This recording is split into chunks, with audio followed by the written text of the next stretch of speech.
This sort of thing only happened to me once, but left an impression on me. I'm not sure if it was an apparition or if I dreamed it. I never told anyone the truth, as I fear I would not be believed. My father and his brother Gary were lifelong dairy farmers in central Wisconsin.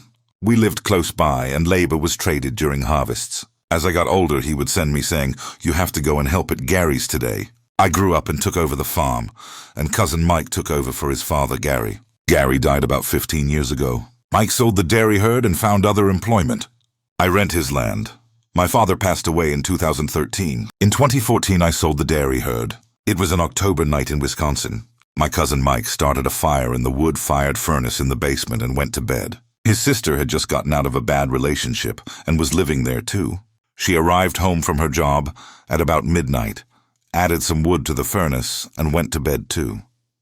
Transitioning over to all crops, in the fall of 2015, I was driving around the state looking at used equipment. What I told everyone is this.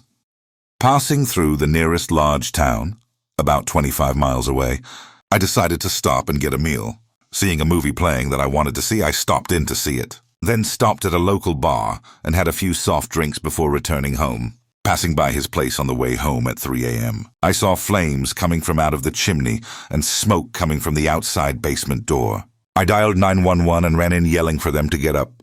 There was very little smoke in the upstairs of the house. Mike and I went downstairs and found an area about 3 feet square above the furnace on fire. We put it out with a fire extinguisher and water. The fire department arrived to put out the chimney fire. There was very little smoke damage to the house and minimal repairs.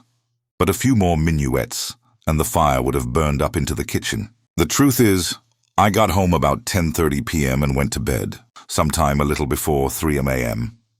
My father, wearing his bib overalls, something he never wore after his retirement, opened my room door, turned on the light and said, "Get up, you have to go and help out at Gary's."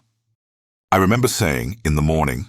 He then put on his most authoritative voice and said, "No, right now." I sat bolt upright in bed. My room door was open and the hallway light was on. I tried to brush it off as imagination, but I knew I had closed the door and turned off the lights. Knowing with the adrenaline rush and doubts I would not get back to sleep, I decided to dress and check on Mike's place.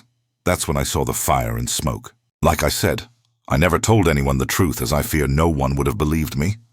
My father died in this house.